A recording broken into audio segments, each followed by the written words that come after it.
तो नमस्ते दोस्तों, मैं रोहित कुमार आप सभी का स्वागत करते हैं मैट्रिक एग्जाम वाला चैनल पर।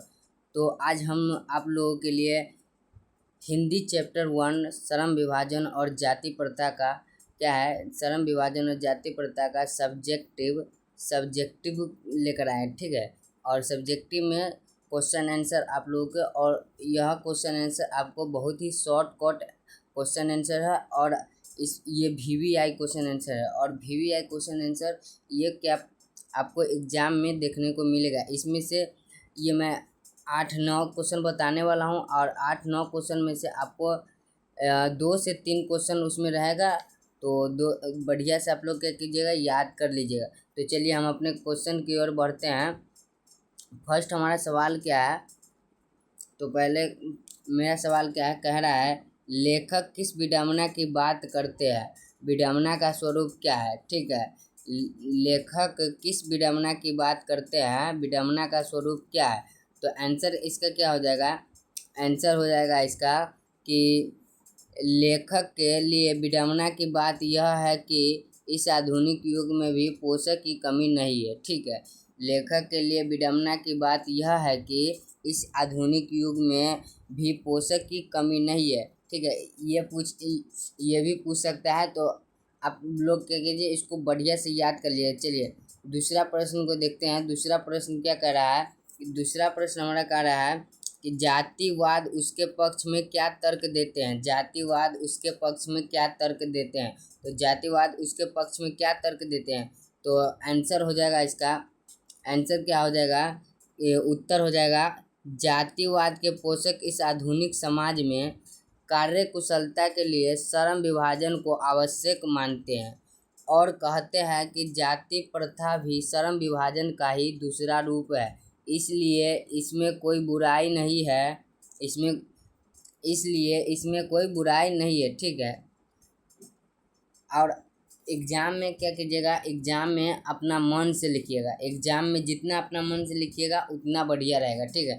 तो दूसरा सवाल देख लिए। चलिए तीसरा नंबर प्रश्न को देखते हैं।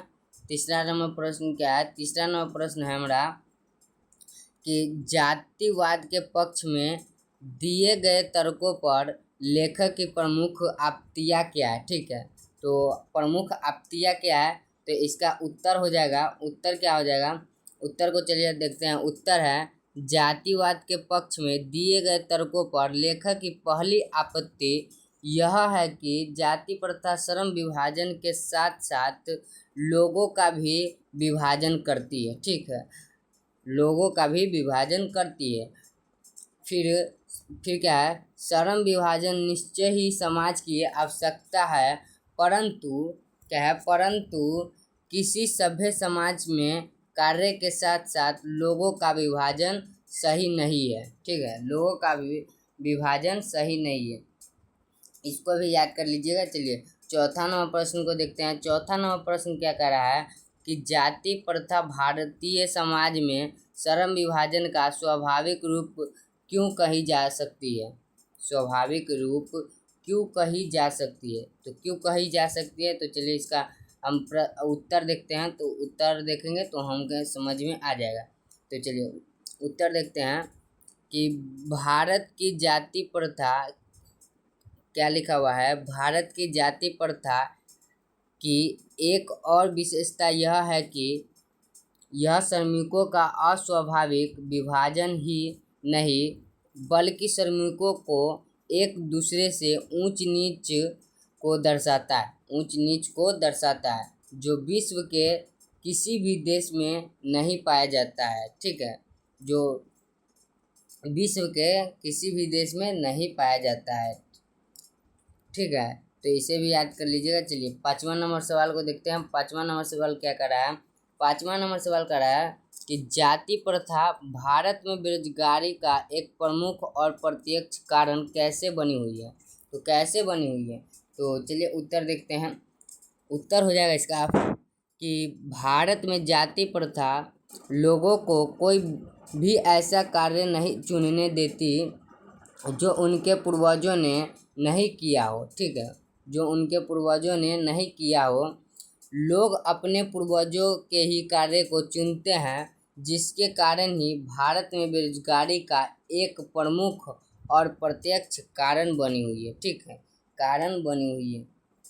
कहने का अर्थ यह है कि जो उनके पूर्वज लोग किए हुए हैं वही कार्य हम लोगों को करना है, और उसके अलावा दूसरा काम तो नहीं कर सकते हैं, तो दूसरा काम नहीं कर सकते, इसीलिए भारत में बेरोजगारी का एक प्रमुख और प्रत्यक्ष कारण बनी हुई है। चलिए पाँचवा नंबर सवाल देख लिए। छठा नंबर सवाल को देखते हैं। छठा नंबर सवाल क्या कर रहा है? 6 नंबर क्वेश्चन है, लेखक आज के उद्योगों में गरीबी और उत्पीड़न से भी बड़ी समस्या किसे मानते हैं और क्यों मानते हैं? किसे मानते हैं और क्यों मानते हैं? इसमें क्वेश्चन में 2 सवाल पूछे हैं। ठीक है, तो आपको जवाब भी 2 देना है। तो चलिए जवाब कैसे देना है, तो चलिए उत्तर क्या है? लेखक गरीबी और उत्पीड़न से भी बड़ी समस्या जाति प्रथा को मानते हैं। ठीक है, जाति प्रथा को मानते हैं क्योंकि अब क्यों का जवाब दे रहे हैं, क्योंकि जाति प्रथा लोगों का उनके स्वभाव के अनुसार कार्य चुनने की अनुमति नहीं देती है। ठीक है, आगे ना बात, तो उनके अपने मनपसंद कार्य क्या मनपसंद कार्य नहीं करने देती, अनुमति नहीं देती है, इसीलिए। चलिए 7वां नंबर प्रश्न को देखते हैं। 7वां नंबर प्रश्न क्या कर रहा है कि 7वां नंबर प्रश्न क्या कर रहा है कि लेखक ने पाठ में किन पहलुओं से जाति प्रथा को एक हानिकारक प्रथा का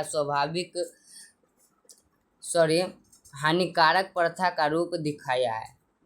तो हानिकारक प्रथा का रूप दिखाया है, तो इसका आंसर क्या हो जाएगा? आंसर हो जाएगा, इस पाठ में लेखक ने कई पहलुओं से जाति प्रथा को एक हानिकारक बताया है, तो जिसमें आर्थिक और रचनात्मक पहलू सबसे प्रमुख है। ठीक है, तो 7 प्रश्न था। ठीक है, और ये 7 प्रश्न बहुत ही VVI है, तो इसे आप लोग क्या कीजिएगा, बहुत ही बढ़िया से आप लोग क्या कीजिएगा, याद कर लीजिए, इसे याद कर लीजिए और याद कर लीजिएगा, और एग्ज़ाम में जितना हो सके अपना मर्जी से लिखिएगा। अपना मर्जी का कहने का मतलब इसे याद कर लीजिएगा, जो मैं आप लोगों को बताया हूँ उसे याद कर लीजिएगा, और एग्ज़ाम में अपने से बना कर लिखना है। ठीक है, तो जिससे एग्जामिनर को लगे कि बच्चे कॉपी नहीं किया है, तो अपना मन से लिखा है। तो अपना मन से लिखने पर क्या होता है, नंबर भी बढ़िया मिलता है। तो चलिए, थैंक यू, आज का क्लास इतना ही। तो